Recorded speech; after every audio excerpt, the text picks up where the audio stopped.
hoje nós vamos falar sobre o uso de medicamentos de prescrição medicamentosa para o paciente geriátrico. Então, quais são os pacientes que requerem cuidados adicionais quando a gente vai fazer a prescrição medicamentosa? Os pacientes com doenças de ordem sistêmica, então pacientes diabéticos, hipertensos, pacientes que tenham doenças que comprometem o cognitivo, como Parkinson, Alzheimer, crianças, idosos, gestantes e lactantes. Então, esse grupo, eles não se enquadram em pacientes com pacientes com necessidades especiais, mas eles requerem cuidados adicionais aí na hora da prescrição medicamentosa. Como a gente já conversou, a pirâmide etária brasileira ela está tendo uma mudança na sua conformação. Então, nós temos índices que indicam, né, como o índice do IBGE de 2017, que em 2060 a gente já vai ter uma grande quantidade de idosos. E a gente já vai ter essa mudança, ó, que já está ocorrendo, se a gente compara de 80 a 2017, a gente já percebe que houve essa mudança na pirâmide etária absoluta. E essa mudança ela tende a continuar, como nós já conversamos nas demais aulas, tende a continuar até 2060, onde nós teremos, se a gente observar, mais pacientes, né, mais indivíduos idosos do que indivíduos pediátricos, crianças. Quando a gente fala sobre idosos, muitas vezes nós pensamos, né, naqueles idosos que a gente conhece, que a gente vê em alguns filmes, mas hoje nós temos um padrão de mudança na característica física, né, desses pacientes idosos. Então aqui, ó, o Tom Cruise, não sei se todo mundo conhece, ele é um ator, né, ele já tem 60 anos, a Glória Pires, o William Bonner, a Xuxa, a Andréa Beltrão, a Lilian,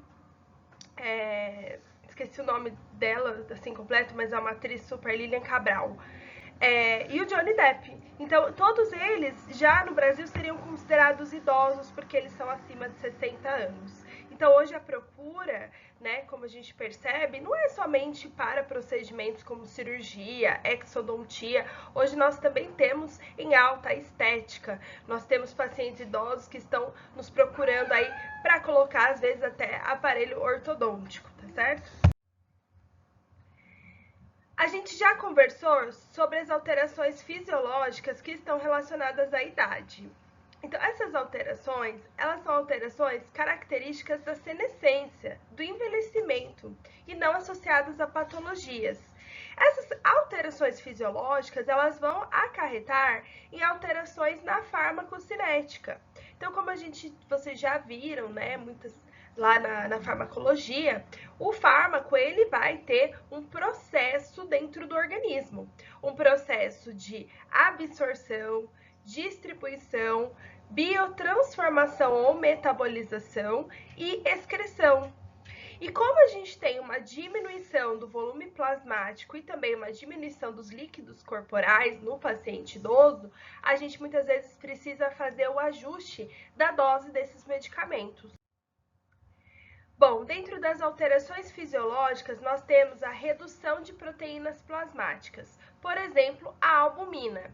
Isso faz com que o fármaco, ao invés de se ligar a essas proteínas que estão dentro do sangue e ser distribuído e já metabolizado e excretado, ele fique mais tempo disponível no organismo.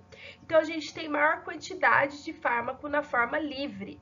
Isso pode acarretar em uma sobredosagem, elevando então a toxicidade sistêmica encontrada nesses pacientes. Então, a gente tem que tomar muito cuidado com a prescrição medicamentosa, justamente porque eles podem ter mais risco à toxicidade sistêmica.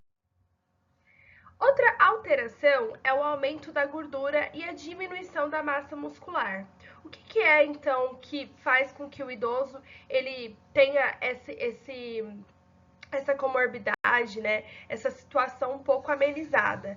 É o fato dele fazer academia, tá certo? Então, nós, como profissionais de saúde, nós temos que indicar sim para o nosso paciente idoso, quando ele está na nossa cadeira, que ele realize exercício físico e precisa ser exercício para ganho de massa muscular, tá certo?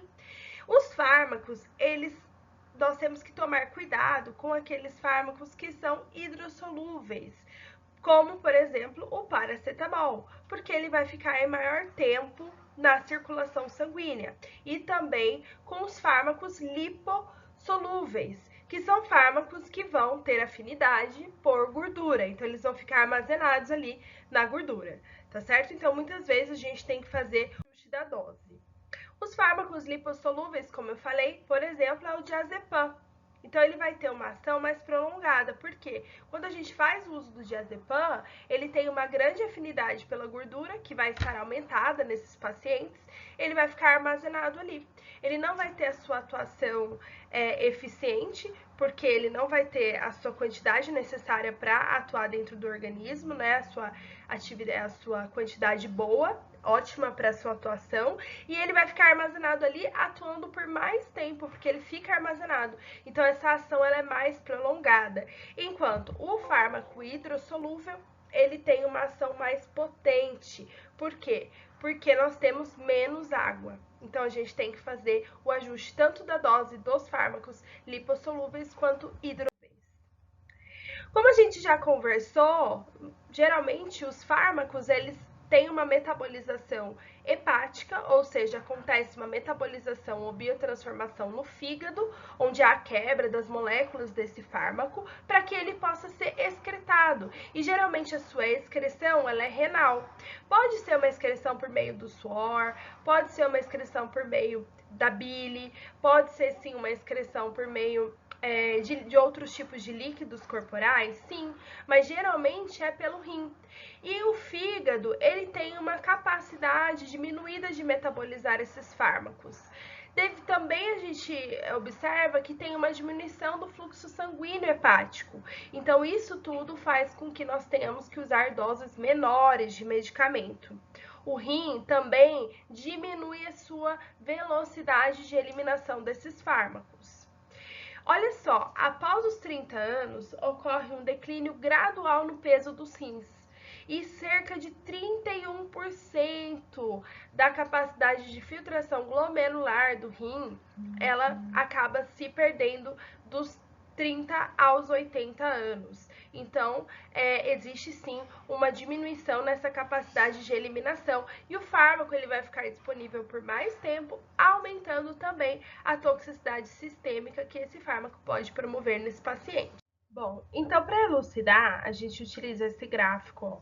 É um gráfico que está em idades, então vai de 30 a 90 anos e em porcentagem de eficiência de cada órgão. Então, quando a gente olha, por exemplo, a velocidade de condução da fibra nervosa, metabolismo basal, a taxa de filtração glomerular, ela tem um declínio muito grande, ó, entre os 70 e os 90 anos.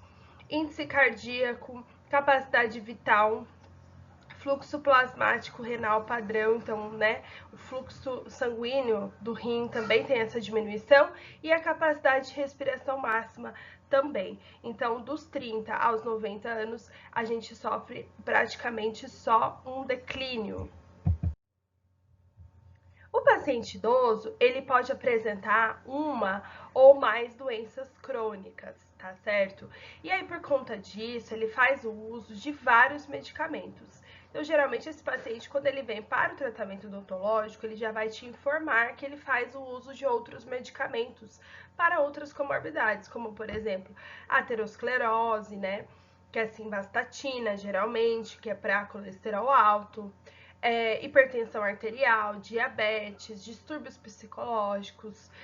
Então, tudo isso ele já vem com a informação dos medicamentos que ele toma. Esse QR Code, ele é para verificar as interações medicamentosas. Então, é um site para que você verifique as indicações. Então, você coloca lá nesse site, por exemplo, o meu paciente usa varfarina. E aí você pode colocar quais são as interações ali que a varfarina vai ter com outros medicamentos. Planejamento odontológico, então, é de preferência no período da manhã ou no início da tarde, e as sessões devem ser curtas, porque esse paciente não consegue ficar muito tempo na cadeira odontológica. Então, vamos falar sobre o uso de medicamentos na odontologia. A gente vai seguir uma linha de raciocínio para desde quando o nosso paciente chega no nosso consultório. Então, a primeira coisa é a gente identificar se esse paciente ele é um paciente ansioso, se ele necessita da utilização de fármacos para o controle da ansiedade, que é a sedação mínima. A gente pode fazer de forma farmacológica ou hoje nós temos a utilização do óxido nitroso. Depois, a gente vai para o procedimento, onde nós teremos que verificar se a gente vai usar os anestésicos locais, se vai haver necessidade. Posterior, para controle da dor analgésico, para o controle da inflamação anti-inflamatório e, se há possibilidade de infecção, antibióticos. Então, vamos falar de... Bom, de sedação mínima, a gente já sabe que o uso são os benzodiazepínicos, que é uma sedação consciente, ou seja, não tem diminuição da respiração e nem alteração cardíaca. Então, o paciente ele consegue respirar normalmente, não é necessário ventilação e também não tem alteração cardíaca. Esse paciente ele fica consciente, é só uma sedação, ele diminui o estado excitatório desse paciente. Qual que é o benzodiazepínico mais recomendado para o paciente idoso? É o lorazepam. O lorazepam ele tem uma ação curta, então você vai prescrever para o seu paciente chegar 2 horas antes no seu consultório, ou vai já prescrever esse medicamento, ele faz a compra na farmácia. Esse medicamento ele precisa do talonário azul de notificação B, 1 miligrama ou 2 miligramas, ou 1 ou 2 comprimidos 2 horas antes da intervenção. O diazepam, que é o que a gente mais utiliza em outros pacientes, adultos jovens e jovens, né? Ele deve ser evitado no idoso, porque geralmente ele apresenta um efeito paradoxal, que ao invés de promover a sedação, ele acaba estimulando, ele deixa o paciente mais ansioso. A meia-vida plasmática é longa, então a gente já tem aquele problema de excreção do rim, e a eliminação renal é lenta, ou seja, ele já tem proteínas plasmáticas baixas, menor quantidade, ele já tem uma meia-vida longa, ou seja, ele vai ficar mais tempo ali do que necessário no organismo desse paciente, com a possibilidade de ocasionar uma toxicidade sistêmica. Então, por isso, a gente faz o uso do lorazepam. Dentro das soluções anestésicas, qual é o anestésico que a gente vai priorizar no atendimento do paciente idoso? Então, são 3 regras básicas que a gente tem que pensar. Primeiro, conhecimento sobre a saúde do paciente. Se ele é diabético, se ele está compensado, não compensado, se ele é hipertenso, se ele está compensado ou não compensado. Selecionar qual é o anestésico correto que eu vou usar, então qual que é o anestésico que eu posso usar nesse paciente. E domínio da técnica anestésica, para que não haja uma injeção intravascular, para que não haja uma injeção no local errado, que possa causar um trismo, que possa causar alguma luxação, alguma subluxação, tá certo? O paciente idoso, a atividade hepática, como a gente viu, e a filtração glomerular, ela é reduzida, e por isso a gente tem mais chance de sobredose, tanto absoluta quanto sobredose absoluta, ou seja, acabar dando uma quantidade maior de anestésico para esse paciente. Então, o que a gente vai estabelecer? Que é no máximo 3 tubetes com epinefrina 1 para 100 mil. Pode ser lidocaína, pode ser mepivacaína, pode ser articaína, todos com vasoconstritor, e a gente vai estabelecer que é no máximo 3 tubetes, né? Então a literatura compreende aí que são no máximo 3 tubetes, pode ser dos 3 tipos de anestésicos contendo vaso. Bom, então primeiro a gente pode usar os anestésicos com vasoconstritor e a gente tem que evitar o sem vasoconstritor, porque sem vasoconstritor a duração do efeito é muito pequena. A meia-vida plasmática desse fármaco acaba ficando muito pequena, então você tem pouco tempo para trabalhar com esse paciente. Por conta disso, é possível que ele sinta dor em algum momento. E já foi comprovado que a dor ela aumenta a liberação endógena de adrenalina. E então, ela aumenta em 40 vezes. Isso acarreta o quê? Aumento da pressão arterial, aumento da glicemia. E consequentemente, ela acaba sendo mais prejudicial do que se você usar o anestésico com vasoconstritor. A contraindicação absoluta do uso de vasoconstritor, por exemplo, um paciente que acabou de sofrer um infarto agudo do miocárdio, um acidente vascular cerebral há menos de 6 meses, ou que tem uma pressão alta muito descompensada, uma diabetes descompensada em um atendimento de urgência, a gente pode lançar mão de usar a mepivacaína 3% e entender que o procedimento vai ter que ser muito curto. Então, é um procedimento ali de 30 minutos no máximo. A prilocaína 3%, ela tem um risco, que é o uso do vasoconstritor de felipressina. Então, como vocês já devem ter visto na farmacologia, a felipressina, ela é um vasoconstritor que acarreta, que pode, acarretar a metemoglobinemia. Essa metemoglobinemia é o que vai interferir no carreamento de O2, oxigênio, pela hemoglobina. E esse carreamento é muito prejudicial àqueles pacientes idosos que já têm algum problema, algum comprometimento respiratório. Então, um paciente que tem um efizema pulmonar, uma asma, a gente não utiliza a prilocaína. E evitar, então, nesses pacientes com comorbidades respiratórias. Quando a gente for usar, então, a prilocaína e algum anestésico sem vasoconstritor, no máximo 2 tubetes, tá certo? Então, lidocaína, mepivacaína, articaína com vasoconstritor, 3 tubetes, e aqui a prilocaína com felipressina, no máximo 2 tubetes. Como eu falei, a gente está seguindo uma sequência. Nós vimos a sedação mínima, que pode ser realizada com óxido nitroso ou farmacologicamente com os benzodiazepínicos. Nós vamos dar prioridade para o lorazepam, que eu já falei os benefícios. Anestésico, a gente acabou de conversar, e agora a gente vai falar sobre o analgésico. Importante isso, porque muita gente acaba tendo uma percepção errada, mas o paciente idoso, ele tem um limiar de dor menor, uma menor percepção à dor. Óbvio que são casos e casos e todo mundo é individual, então a cada paciente você vai fazer uma análise, mas de um modo geral, o paciente idoso ele tem uma percepção à dor menor. Então a gente pode utilizar doses menores de analgésico. E isso é importante porque a gente já viu que algumas alterações fisiológicas podem levar à toxicidade sistêmica. Então, controle da dor de intensidade leve a moderada, a gente usa o paracetamol ou a dipirona por um período máximo de 1 a 2 dias, tá? 500 miligramas de 6 em 6 horas. A gente pode espaçar também, por exemplo, 500 miligramas de 8 em 8 horas ou de 12 em 12 horas, tá certo? Mas no máximo 24 horas a 48 horas. No paciente idoso, então, a gente evita o uso de anti-inflamatório, tá? Os AINES, que são os anti-inflamatórios não esteroidais, a gente tenta utilizar na menor dose e no menor tempo possível. Quando a gente tem uma intervenção muito invasiva, a gente dá prioridade para o uso do corticosteroide, principalmente a dexametasona 4 mg.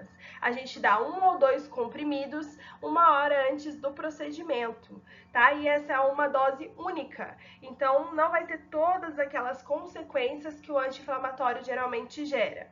Por que a gente não faz o uso de anti-inflamatórios não esteroidais? Justamente por conta da metabolização e excreção estar comprometida nesse paciente. E também pela interferência dos anti-inflamatórios não esteroidais na cascata, na COX-1, na proteção gástrica, então pode gerar mais desconforto na mucosa gástrica, então o paciente tem mais refluxo ou sentir uma indisposição estomacal, tá? Então, por conta disso, a gente dá prioridade para o uso de corticosteroides.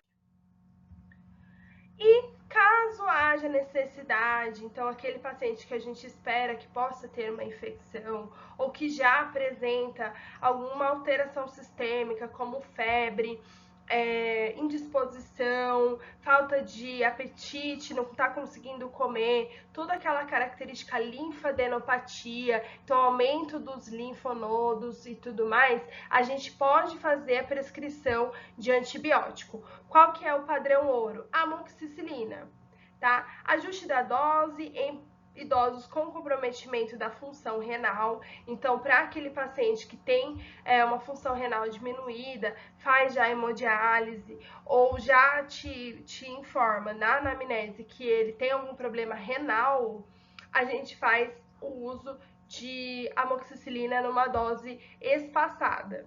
Tá? Então, a gente utiliza a amoxicilina com ajuste dessa dose. Para pacientes alérgicos à penicilina, o que a gente vai fazer? A gente vai utilizar azitromicina ou clindamicina. A azitromicina, ela é um pouco melhor porque ela é uma vez ao dia. Então, esse paciente ele já faz uso de outros medicamentos e é mais difícil esquecer o uso da azitromicina, tá certo? Insuficiência renal.